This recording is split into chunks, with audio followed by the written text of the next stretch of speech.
মূলত আজকে যে গল্পটা বলবো সেটা আমি চ্যাটজিপিটি থেকে নিয়েছি। তো এখন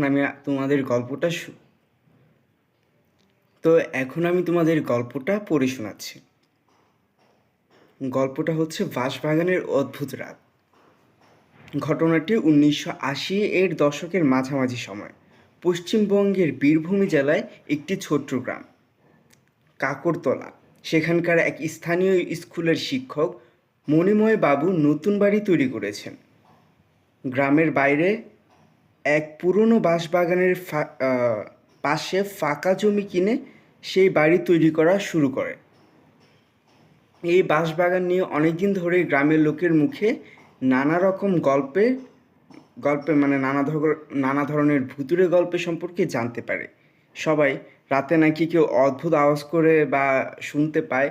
কেউ বলে সাদা শাড়ি পরা একটা মহিলা গাছের ফাঁকে দিয়ে উকি দেয়। তবে মণিময়বাবু এইসব কুসংস্কার বলে উড়িয়ে দেয়। তবু একদিন এক অদ্ভুত ঘটনা ঘটে।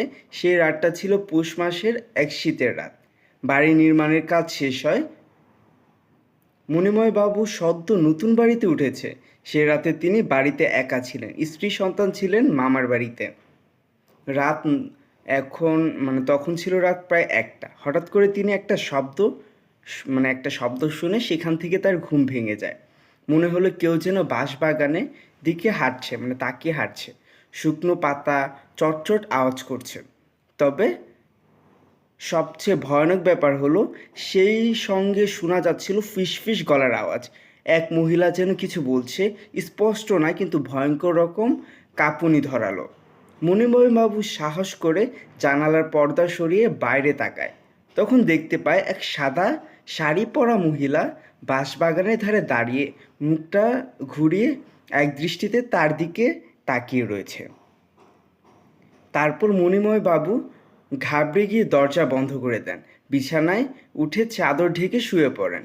শরীর যখন মানুষ একটু ভয় পায় শরীর কেমন যেন লাগে। আপনারা হয়তো বা অনুভব করেছেন বা ভয় পেয়ে এরকম কিছু দেখেছেন, তার সাথেই ঠিক এরকমই হয়।